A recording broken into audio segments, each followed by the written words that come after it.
obviously, Ernest, you joined the team, and then a couple weeks later, you guys have really started to surge. What has come together defensively for this team the last few weeks? I think defensively, this may sound weird, but the team, like our units, just coming closer as a brotherhood, as a friendship. But we're also out there just playing relentless, playing each play like its own, not really worrying about what's happening or what's the outcome of plays. We're just going hard. Talk about your battery mate Tyrice Knight with a couple big hits today. Oh yeah, that's my guy, man. He's balling, man. Young guy, playing some great football, man. I'm excited about his career and us continuing to grow together. Your time that you get to play with Bobby, are you taking some of the lessons from that when you were the young guy Yeah. and trying to pass it on to him right now? 100%. He does a great job, man. We're always together in the building. We're always watching film together, so we see the game in the same lens. So it's easy with us too, because we're kind of like the same person almost. How about your interception? Can you take us through that part? Yeah, I dropped in my hook and turned. As soon as I turned around to look for the ball, it was there, and I'm like, "There's no way." There's not. Yeah. So it kind of caught me off guard, but yeah, I'm glad I caught it this time instead of dropping it like I did in the Rams game. Were you surprised he threw that? I was not surprised because I knew the routes or anything. I just didn't. I mean, it was kind of right to me, so I just didn't know what he's seen or what. But it happens. What's the vibe in here, man? 4 straight wins after where you guys were. I think for us, I mean, we've been living in the we call it the death zone.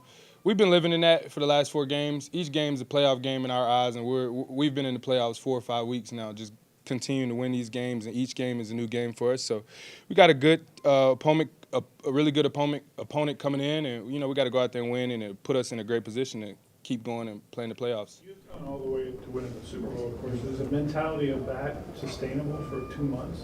Oh yeah, yeah. It just depends on the guys you got in that locker room, and I think we got the right guys. Of course, when it gets to playoff games, it's do or die. So at that point, it's really, it's heightened. Everybody knows it. Then it's one play you can win, one play you can lose. So we're ready. We're locked in, and we're just gonna keep going.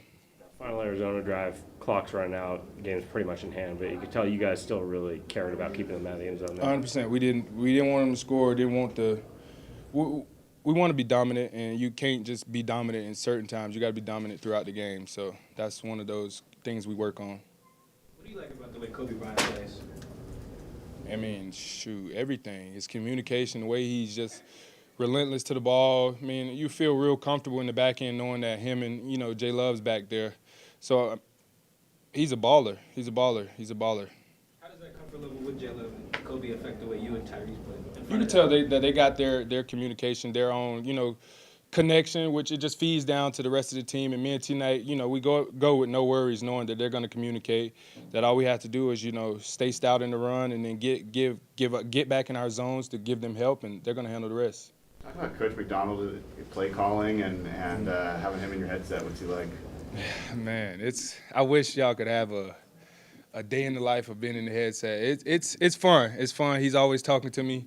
I always say it's almost like he's the first DC I've had that's been in the game with us. It's like he's playing linebacker right next to us. He sees it through our lens, and he kind of knows what's coming next, and he's been great at it. What makes it different than other play callers you've had? Yeah, like I said, I just think it almost feels like he's in the game with us. When we're out there playing football, we start getting tendencies from what the offense is doing by demeanors, and of course he's on the sideline, so he doesn't get all that, but he's been spot on with calls, and he's been doing a hell of a job. How much did that help with the transition with coming over in midseason when you got that voice in the headset? Hey, this guy, linebacker's Right. bread and butter. I mean, it was definitely helpful. I mean, we always joke in the linebacker room, 5, 6 coaches on that staff's coach linebacker. So anytime we do anything in practice, we get coached 7 times because everybody sees it and wants to correct it. So we get coached a lot, and, we've been able to go out there and make plays and help this team. When you have back-to-back turnovers the way you guys did and took, a deficit into a double-digit lead, Right. did you feel like, you were kind of suffocating them? They didn't really do much for another couple quarters after that. Yeah, for sure. I mean, we knew coming into this game that, they, as far as what they've said, that they didn't like the way the last game went for them, and they were coming out hungry. And we knew coming into the game, once we get up and get a lead on them, we go jump on them, and we put them out of misery in a sense. Reek Woolen's been begging for an OPI for a number of weeks. Finally. Finally got one today. Finally, yes. Did you hear from him about that? Yes, him, the referees, everybody heard it. He was excited about that one. Anything else? Thanks, Ernest. Good. Thanks, Thank man. y'all.